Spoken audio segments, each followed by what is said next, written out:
Hello fellas and ladies. Despite the appreciation Mafia 2 rightly received, I've never been able to really forgive some of its flaws. Of course this doesn't mean I don't like it, but its troubled and hurried development left some scars difficult to hide. In my opinion, one of them, even though I don't know if the lack of time is the cause or not, is the protagonist himself, Vito Scaletta. By the way, I pronounce Italian names with the correct pronunciation, so yeah, it's not Scaletta, it's Vito Scaletta. I'm a little purist about this, I know, but I hear aberrations like spaghetti too often, so you have to get used to that. As I said about Vito Scaletta, you might be surprised to hear it, but I don't particularly like him. I never found him so interesting or charismatic. He seems like a weakened version of Tommy to me. And before disliking the video and telling me to fuck off, let me explain my reasons, please.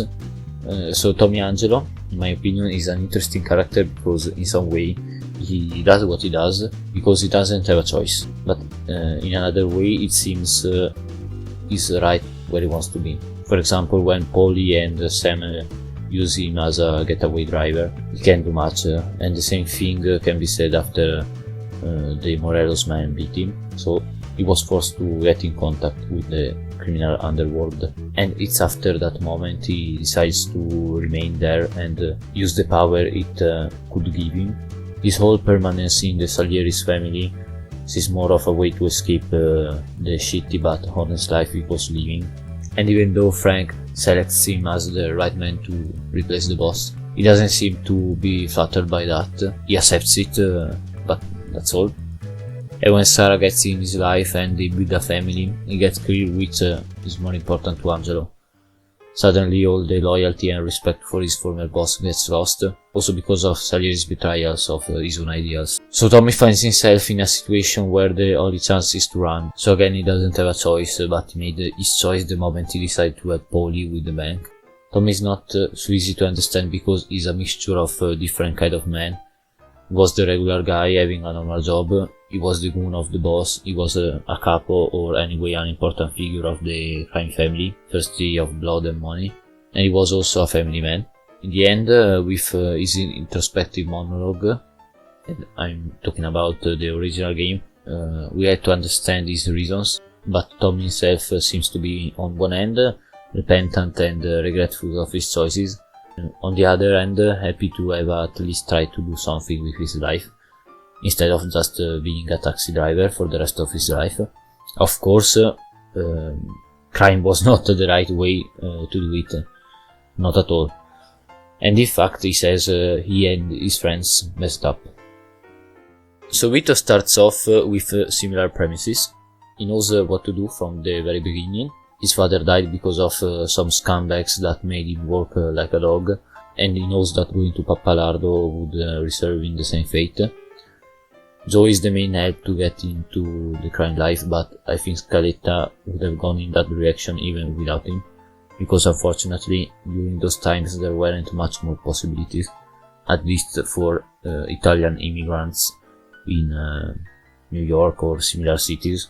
With his family indebted and in need of money, Vito is even more willing to do it, but this soon gets clear that he won't be contented to be a soldier in Cosa Nostra, which is the proper name of the Sicilian mafia. He wants to make it big, he wants to be the boss, and that's it. That's the problem for me. He's a criminal who wants to climb to the top of the family. Not that regular mafia people have normally different intention, of course, but the problem is that he doesn't have other personality traits aside from that. Another aspect, for example, is when his sister leaves him because of the choices he made, and this doesn't have visible effects on him, even though it should. He doesn't even answer to the phone, he never tries to contact her again, he never talks about it to anyone, not even to Joe. Similarly to the story itself, it really feels there is something missing with this character. I think Mafia 3 manages to fix what Mafia 2 couldn't do. 17 years have passed and Vito seems tired and miserable. Basically everyone that he knew betrayed him at some point, aside from Joe. And look where he went. After losing his whole family, his best pal, his city, his house, and his previous life, I expected him to be tired of it all, and honestly I thought he would have just been a supportive character of some sort, which appeared from time to time, regretful of that life he had chosen, and ready to live it. Instead, he can be your underboss, and he seems enthusiastic and happy about running a piece of the city again. So for me it was a little unexpected, but then I remembered a particular scene. Oh, how can these guys stand this? I'm doing this for 5 fucking minutes, I already hate it. You know what? I don't need this chicken shit money. Vito could never live that life. He made his mind clear about it many years before.